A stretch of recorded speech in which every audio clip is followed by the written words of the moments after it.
Okay, hello and welcome. I am Bob Mascali, and this is Planning for the Future. Originally conceived as a series of monthly programs to explore the issues and challenges faced by all age groups as they plan for the future, dealing with issues such as financial, ethical, moral, social, legal issues as we all age. Unfortunately, the pandemic has put a big stop on that, and we weren't able to do as many programs as we wanted. We do have 3 Zoom presentations that are available on the archives for FCTV. One on Alzheimer's and dementia, one on Social Security and retirement, and one on services that are available for individuals with developmental disabilities. Before we begin, I would like to express our gratitude to Deb Rogers, Bob Fenstermaker, Tony Sedera, and all the staff and volunteers here at Falmouth Community TV for making this presentation possible. Today is May 24th, and we are here in person at these wonderful facilities that FCTV has, and we thank them so much for what they do for the community and make programs such as this possible. I'll put in a word for the annual meeting of FCTV, which is coming up on Thursday, May 26th. I'm not sure that this program will be broadcast in enough time for you to notice that, but it's certainly something that you can watch subsequently and find, I'm sure, enjoyable. So our topic today is financial exploitation of elders. And by elders, we mean individuals over the age of 60. But it's clear that anyone could be a victim of financial exploitation. We also worry about the vulnerable adults, individuals with disabilities of one sort or another, all of whom can be preyed upon by family and friends who, or strangers, and we're going to talk a little bit about that. I'm happy to have today as my guests James Anthony, who is president and CEO of Martha's Vineyard Bank. He's been there since 2017. He has a background in community banking and engineering, so brings a certain different perspective to the bank and its operations. And we also have Christine CJ Conrad, who is vice president of marketing and solutions at Martha's Vineyard Bank. As you will hear, they are both very committed to educating their staff, their customers, and the community in general in how to identify, how to try to prevent, and how to, as necessary, deal with elder exploitation, financial exploitation. A future program will be discussing elder abuse in general, and hopefully that will be coming up next month. I just want to mention that there is a toll-free number where elder abuse of any sort can be disclosed, and that number is 1-800-922-2275. So we're going to be talking about financial exploitation.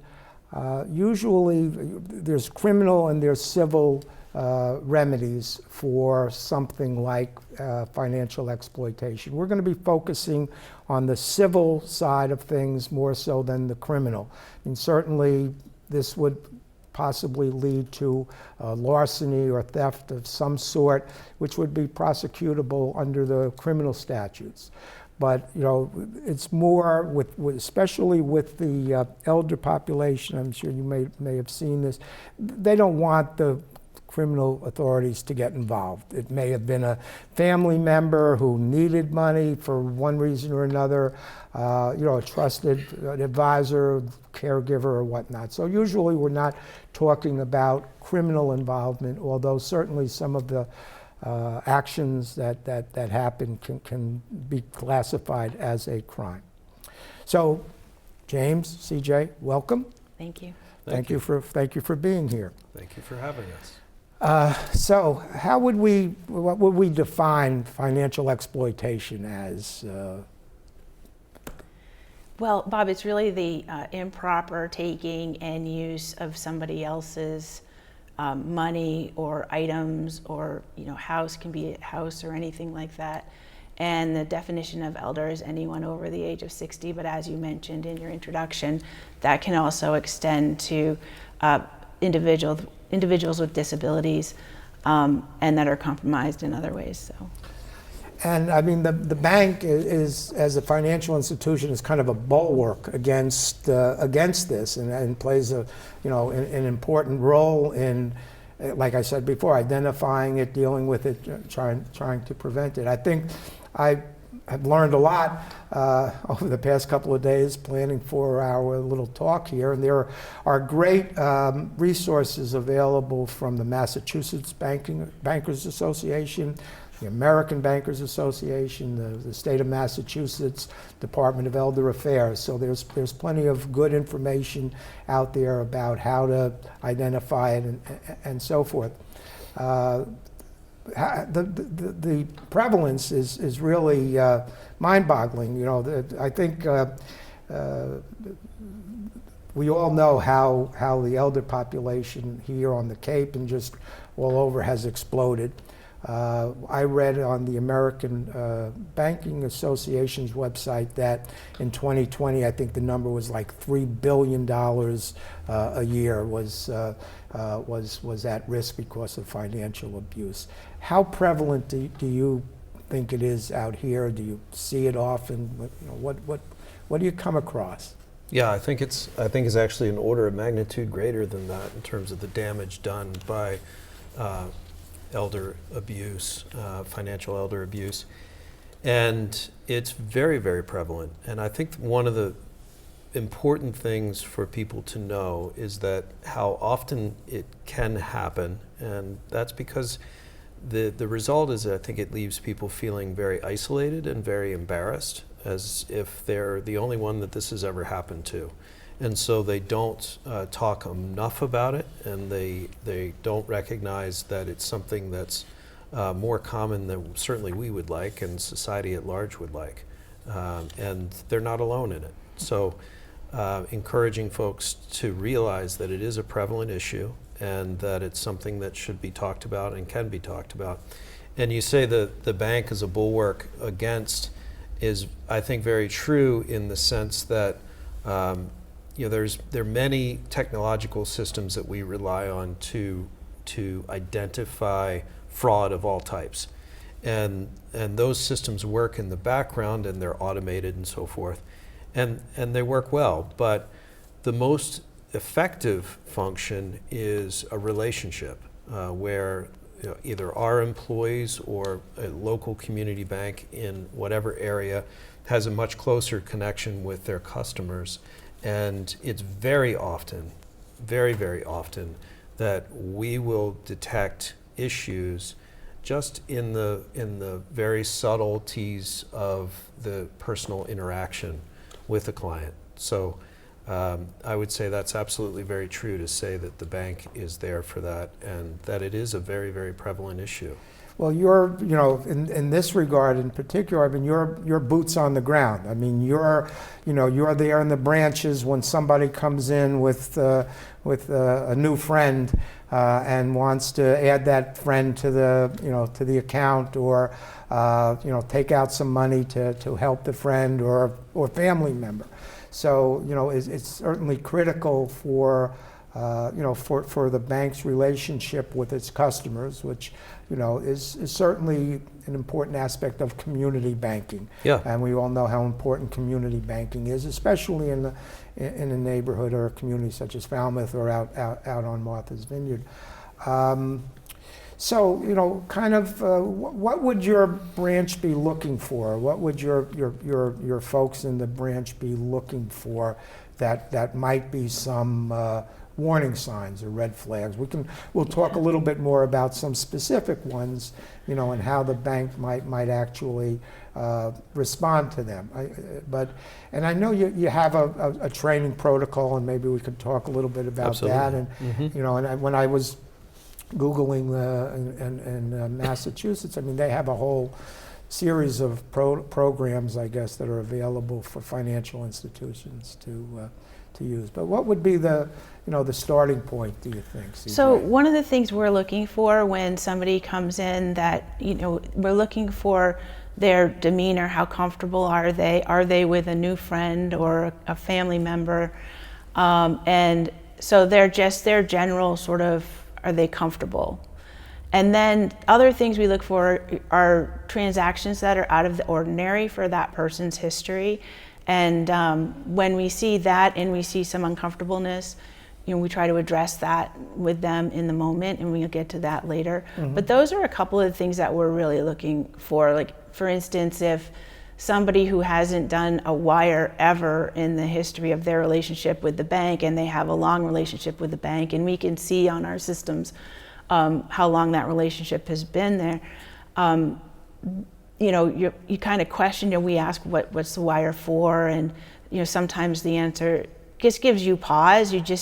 A lot of times it's intuitive too. You just don't feel right about this person's history, relationship with the bank, and what they've come in to do that day.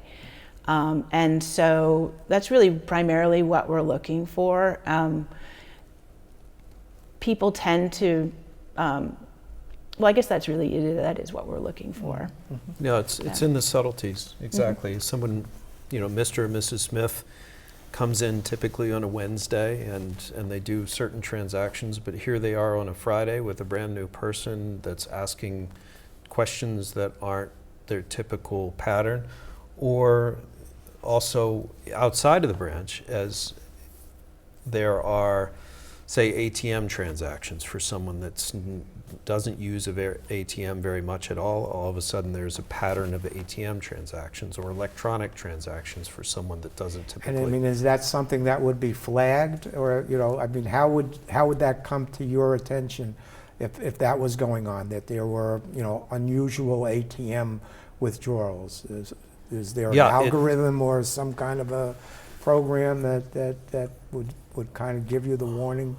Well, there are pattern recognition tools, let's say that. Mm-hmm. But I think it more comes into play to saying, well, wait a minute, as CJ rightfully said, something's off, mm-hmm. right? Our employees' complex pattern recognition says, I'm not quite sure what's different here, but something's different. And then you start the assessment as to, is there something off or not? Is mm-hmm. this a normal pattern or not? And as you start to comb through that, more and more details become apparent that, mm-hmm. well, wait a minute. As of a month ago, there's a series of ATM transactions where, if someone is perpetrating elder financial abuse, they'll often try to avoid us. They'll try to avoid those personal connections. And so you see a lot more electronic activity going on for someone that typically in their relationship doesn't have it, or that activity is different in a way. Different dollar amounts, different places, that kind of thing.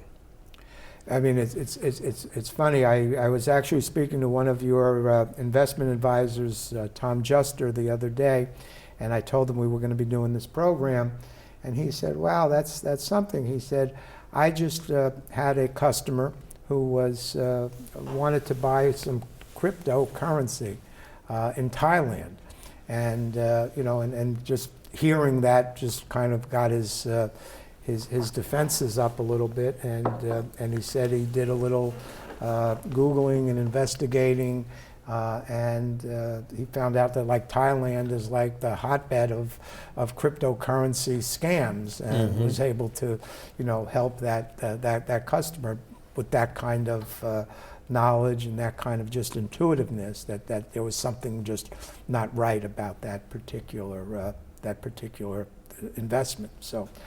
Yeah, that's a great example. And that's that personal relationship that's so important.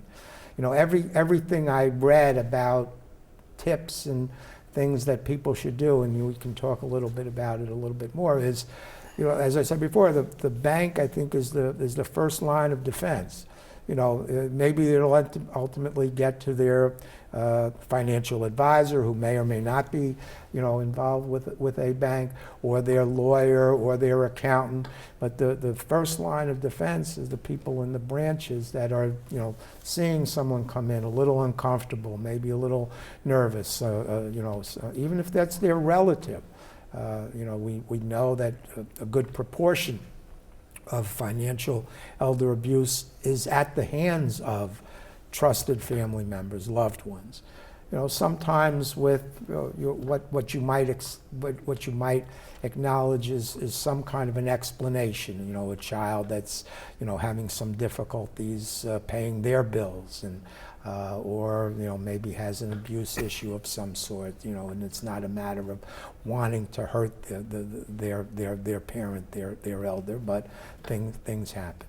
Or the other one can be just a lousy, you know, relative that's there to try and take advantage. You know, one thing that, you know, we as attorneys work a lot with are powers of attorney, and that's a very important document. And, you know, just, you know, for everyone's education, I think most people know it, but a power of attorney is a document where the principal, the person, gives another person, or more than one person, the ability to act on their behalf. It's a very, very powerful tool, and one that needs to be signed with a lot of understanding that, you know, what it entails, and that the person that is being appointed has a lot of authority, or may have a lot of authority over your affairs. And you know, the agent has to be a fiduciary, has to deal in the best interests of the principal, can't deal in his or her own best interests, obviously. But how does the bank, or how would the bank approach someone coming in and saying, here's, you know, my mother's power of attorney. You know, she signed it the other day, and, you know, I want to transfer some money out of her account. What would you be looking at for something like that? We're looking, you know, to make sure it's notarized and the documents are official. Again, we're looking for the person's demeanor if they're with them. We're just sort of always very, it seems harsh to say skeptical, but we're very critical of those types of documents for all the reasons you mentioned, which is that they are so powerful and they do represent so much. Typically, what we would probably like to have is that person then be a signer on the account as well, having the account owner given the permission for the power of attorney person to also be on the account. Mm-hmm. And that way everybody's brought into the loop. So we probably wouldn't do too much acting on just that power of attorney unless we knew the relationship and we knew who the person was and who all the participants were. Yeah, I mean, you're somewhat between a rock and a hard place. I mean, often, you know, the only way that sometimes when we're doing some planning for an elder client, you know, they need that power of attorney. They need, because they may not be able to make those decisions cognitively at that point in time. And so, you know, you're looking at, you know, both sides of it. You want to, you know, do what your principal wants you to do, your customer wants you to do, and at the same time you're, as you say, CJ, skeptical of the transaction. Right. I mean, would you reach out to the principal? Would you not acknowledge it if you had those suspicions? I believe so. One of the things that we try to do is slow that transaction down, especially if a transaction that they're doing on behalf of this customer that's unusual for them. A lot of times, you know, perpetrators of elder financial abuse want to move quickly, and they want to separate that person from their money quickly. So if it's somebody who's never done a wire and they're all of a sudden, hey, I've got this power of attorney document, I want to do a wire today, we're going to try to slow that transaction down a little bit and really understand all of the participants and where the money's going and why it's going there. And it's not because we're we're invading their privacy in any way. We just want to really make sure that that transaction is a solid, everybody's on the same page transaction. Yeah, So time is a great way to detect bad actors. Yeah, It's because just they start as getting a CJ little said. nervous, they start calling, where's my money, or what, Yeah, or some part of their scheme falls apart. If you just give it some more time, maybe the account holder is in touch with the bank, and we happen to mention, oh, we have this transaction going on for you, and they say, what transaction? Or it's just that time allows the time for things, their scheme to get unraveled. So. And the same would apply with like adding someone as a joint person on the account, as you said before. So, Right. Talk a little bit about, if you would, the training protocol that you have, how often you're training, and what kind of things are you trying to teach your staff? And I know you are out there in the community giving presentations and talks and so forth, and you too probably, James. We did one many years ago, which was when I met you that first time.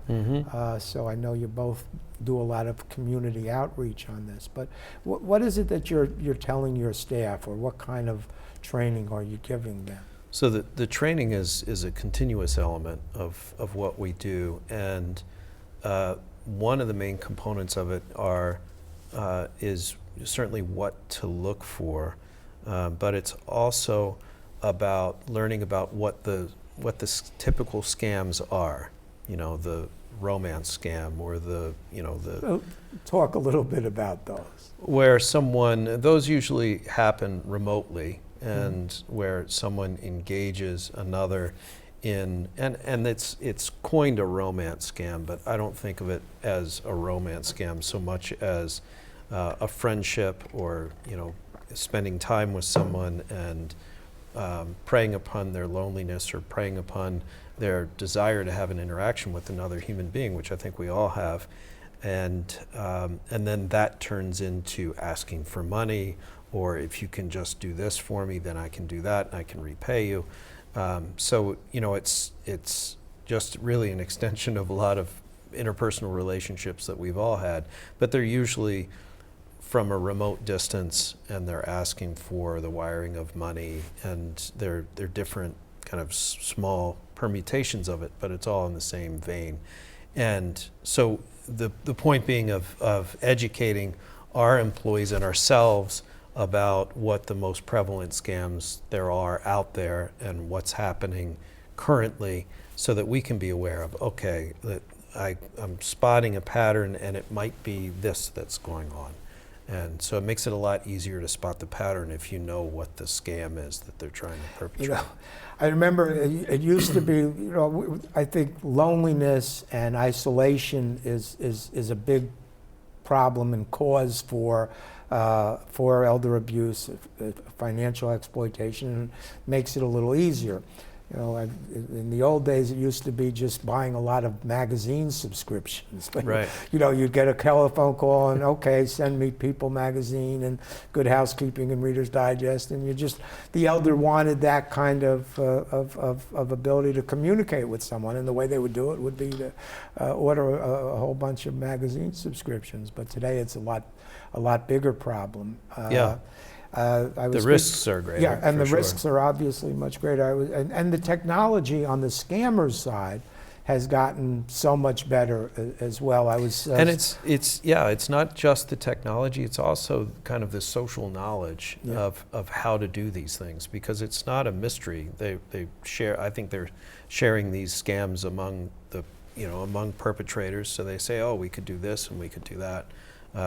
One recently is someone calling and guising themselves as a law enforcement officer, saying that their granddaughter was in trouble, and that they needed to send money to accomplish this and that.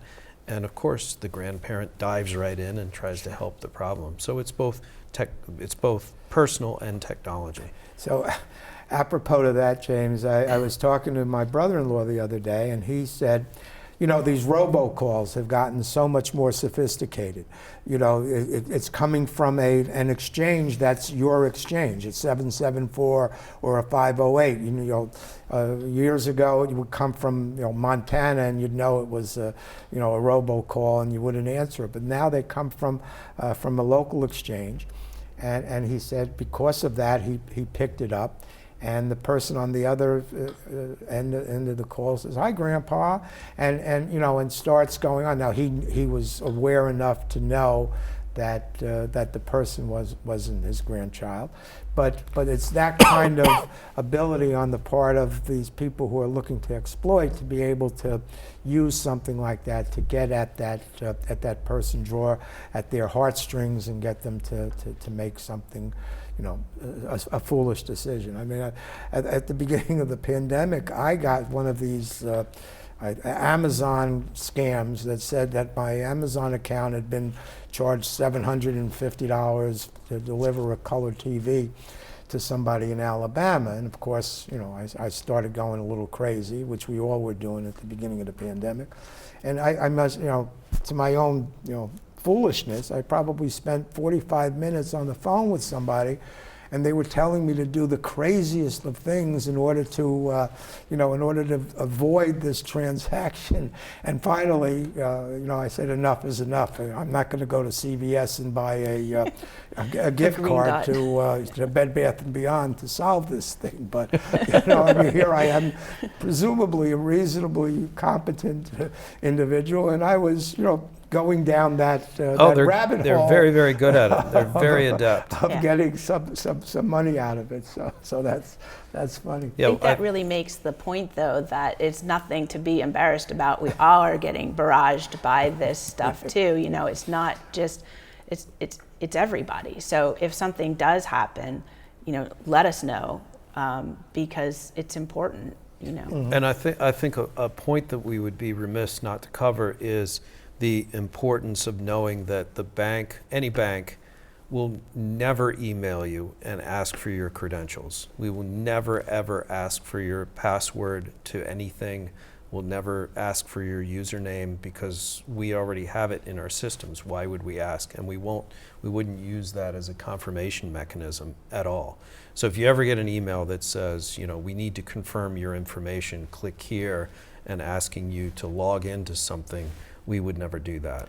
No financial institution or would the ever Social do that. Security Administration or the IRS. Yeah. I mean, great point, so James. unless me, the individual user, as a customer, has initiated, unless you initiate the contact, and that includes telephone numbers as well, Mm-hmm. right? If I didn't independently get a telephone number, and it was provided for me by somewhere else, it's very likely that telephone number is a complete ruse, even if it looks very similar to the institutions. Email addresses, as you know, many attorneys will use the word law in their email addresses, and even those will get spoofed, where instead of a W, they'll use two V's. So it's LAVV that looks like LAW, and it could be your email address just supplanting two V's for a W. Very interesting. They're very, very clever at it.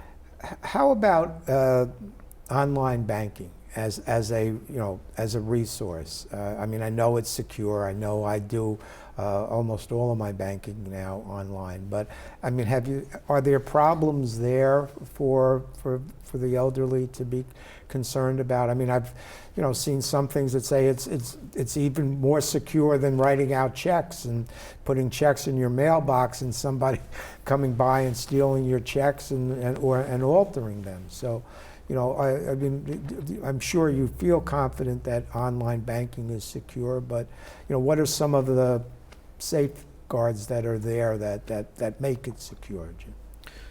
Online banking, mobile banking uses, of course, there's advances in the technology all the time, but one thing to be aware of is called multi-factor authentication. And what multi-factor authentication is, that there is no singular way in. So I provide my username and my password, but then sends me a confirmation message via text so that I can acknowledge that I've received it, and then the system will respond to it. So having multiple security through, and they call it out of band, which means that if I'm interacting with a website, if I get a text message that goes to my phone, that's out of the communication mechanism that I'm using, and that's even more secure. So that would require a perpetrator, a scam artist, to not only master the internet connection, the browser connection, but also have my cell phone number and be able to spoof text messages to my cell phone. Or mobile is very secure in that the application itself is resident on the phone, and so it can also use the security mechanisms in the phone to protect that application and protect the information as well. So I think that two-factor authentication is kind of an opt-in thing that's offered, right? Often it is. But you would advise anyone that's going to do that type of online banking to opt for that multi-factor. Really, anywhere that's a secure, the need for security on a computer, I would say, if there's multi-factor authentication offered, use it. Mm-hmm. I would add to that too, not just for banking applications, but one of the places we see that can be a treasure trove for a bad person is the email. So if you have the opportunity to do multi-factor authentication on your email, absolutely use it, because there's a lot of stuff in there that you don't realize is in there. Like maybe you emailed your tax documents to an attorney or an accountant or something, and it's right in that sent folder, and that's where a lot of the information gets compromised, is emails. CJ, you mentioned before about privacy rights and confidentiality. I mean, that must be a kind of a difficult balancing act for the people at the branch and branch manager and so forth. How do you deal with that? I mean, what do you see as your responsibilities? What makes you say, maybe I can't go this far because I don't want to give out this information? I mean, what is it that you're kind of thinking about, or your branch people are thinking about? We really are, beholden to all of the privacy and confidentiality rules that a bank has, and we respect them very much. Some things that we will do is, if we suspect something, we may have the account holder come into a conference room and just ask them, without their person that's accompanying them, if they're comfortable with this transaction. Do they feel safe? A lot of those things that sometimes you even get asked at the doctor's office. Do you feel safe right now? And if they say no, then we have folks we can call it. During the intro, you talked about elder financial services, and each town has a elder, council on aging that has a lot of resources and has a lot of experience in these areas. And if on Martha's Vineyard and in Falmouth, we have close relationships with the authorities, and if we do feel that there's something that we can address, we can always, the different authorities, the police have usually officers that are trained in these areas, so we can just ask them to do a wellness check on that person. We don't do it often, but if we have really strong feeling about something, then we do. Okay. So I took off the Massachusetts Banking Association, or Bankers Association, some warning signs. So maybe we could just, go through a couple of them, and maybe you could tell us, how you might deal with questions like this, or what would be an issue. So the first one is withdrawal activity, large cash withdrawals, increased frequency, increased request for bank checks, and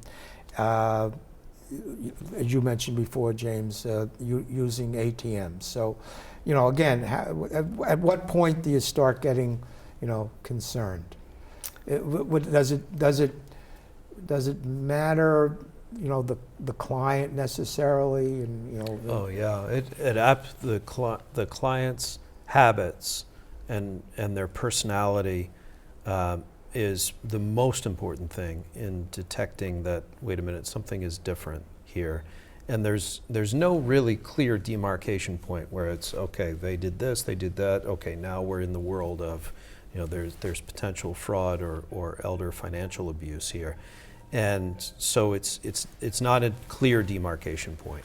And it's really based on, I know Bob Mascali well, I know how he operates, I know generally I can look at history and I can see transaction amounts, I can see where money is coming and going generally, and I say, wait a minute. And then on this particular Thursday, things changed. And it might, in conversation with you, pick up that, you just bought a new vacation home or something, and so there's money flowing in a different direction. Oh, okay, great. Mm-hmm. We can piece that together. Or we can't make sense of it, and then we start asking more questions, and then more questions reveal more problems or more potential issues. So it's definitely kind of an art to it. Well, and also must be very difficult, really. Respecting an individual's privacy and respecting that really we don't, we need to stay out of someone's individual personal life. And so it's a very delicate balance. Let's see, third-party involvement here. So these are some of the things we mentioned. Customer wants to add a cosigner to an account. So what would you be looking at? I mean, we talked a little bit about it before, but because it would be very difficult for you to tell the customer no, I suspect. So. Same thing though.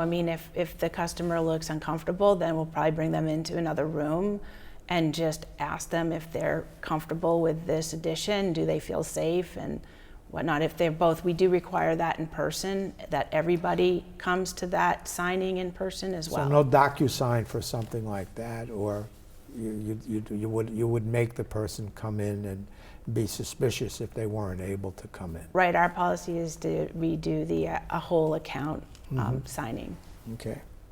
Let's see. Third party. Let's see what else we have. Inappropriate influence by a third party. We talked about power of attorney. What about, do you get involved with any of the other documentation that they may want to, work with, the trust or a will? Do you, are you involved with that at all? I guess not, probably. That's something they're going to take care of between themselves and their attorney, but sometimes they, reach out to the financial institution for some, some assistance. If you found that you thought something was amiss with respect to that process, would you be concerned? Would you address it with the customer? Yeah, certainly. We don't draft legal documents, right, so we wouldn't draft a trust or we wouldn't draft a will, but we're often involved in the process and help to facilitate the process. And our concern throughout is authentication, that people are who they say they are, and that they have the authority granted that they say they do, and making all of those pieces match. So yeah, we're looking through the whole process to make certain, with a keen ear toward, is this person who they say they are, and do they have the authority that they say that they do? And so the same kind of tools apply in whatever circumstance we're involved in. And do the pieces of the puzzle make sense? Do they match? So yeah, it's a bit of an art in terms of how you apply it. So how about some tips that you might be able to give our viewers from your perspective about things to think about going forward that'll prevent or at least limit the possibility of this kind of abuse, exploitation, if you will? I guess the first thing I would say is plan forward. The future arrives faster than we all think it will, and we're all headed to the same destination. So planning well in advance. The planning process, as you well know, Bob, you go through this process continuously all the time, that it's much, much easier when it's done well in advance and it's done at a reasonable cadence. When it's done at the last minute, rushed, and everything is chaotic and things are devolving quickly is not the time that you want to be in that process. So probably the first thing I would say is just look well into the future and lay down those preparations so that they're taken care of. You can always shift course as you move along, but having something as kind of a baseline is really important. It's interesting. I mean, we talked a little bit about power of attorney before and why we're so why we mention it so much, and given that there are some vulnerabilities with it because you're giving such authority to a third person. That is exactly the reason why we stress the importance of it, because here in Massachusetts, it's what's referred to as a durable power of attorney. And it's durable means that it will be effective notwithstanding the possible incompetence or incapacity of the principal.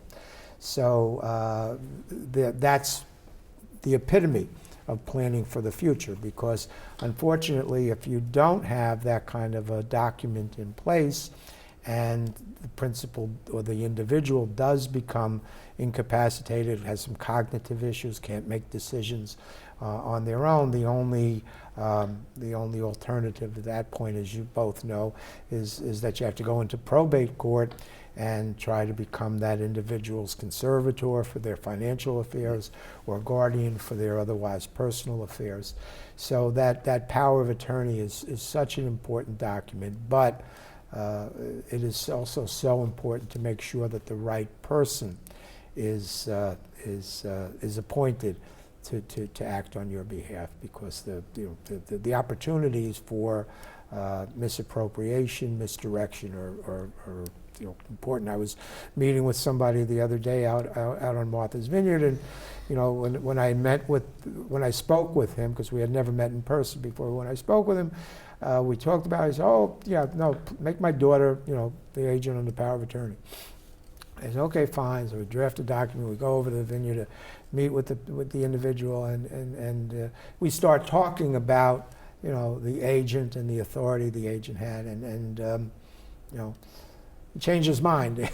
Not that he didn't trust his daughter, but he didn't think that she was really mature enough or in a position, that could withstand some of the pressures that might exist there, for that person. So, and I'm sure that if a customer walked into the bank and wanted to, have a power of attorney or talk to you about it, you would probably give them the same advice, I'm sure. Absolutely. It's a heavy responsibility. Mm-hmm. Yeah, absolutely. And there again, time helps tremendously. So if there's a power of attorney that's been in place for 10 years and everyone knows that it's existed, or the account owner has put it in place and it's been a long period of time, we can trust that much more than if someone walks in on a random Tuesday and says, "I have a power of attorney for CJ and I'd like to wire $100,000 out of her account." So obviously we're going to say, time out. We're going to have to, do some pretty heavy authentication here to make sure that this is legitimate. And so right when the person's trying to push hard, we're going to be trying to slow it down for that fraud risk. Some things I've seen work for families too is a bit of a dual control, where siblings one won't want to transact on the account but will do approvals for that to just dissipate any sort of impression of impropriety with that power of attorney. So and that's where online banking can really help families help manage older adults that are maybe not living so close, or also oversee somebody that is living close and probably helping that parent or somebody with their finances a little bit. So we've seen that. I think there are things that can work. One of the other things is communication, and making sure that you're in as much communication with your whole family as it's obviously your immediate family as you can be, so that you can all take a role in helping manage, so it's not one person having all of the visibility and all of the power in that. Yeah, and I think you make a very good point, CJ, about that online banking, because you're able to give another person the ability to access your account, to see what's going on, not have to wait, until the end of the month to get the paper statement to Right. see where all of the funds were. And I think that's a very important tool. Again, as you said, James, where technology can really help, help this problem. But I think you sum it up very, very well. And the topic of this program, or the title of this program, is planning for the future. And I think that in conclusion, I think the best tip that we can give any of our audience, our viewers, is to plan for the future. Do things at a chaotic stage. Be ready for these things that will eventually come, and that we all want to be able to deal with in an appropriate way. So I think that just about wraps it up. I want to thank both of you for being here today, and I think that our next program will be on just elder abuse in general. So keep an eye out for that, and thank you very much. Thank you. Thank you, Bob. Okay. It's great being here. Yeah, thank you.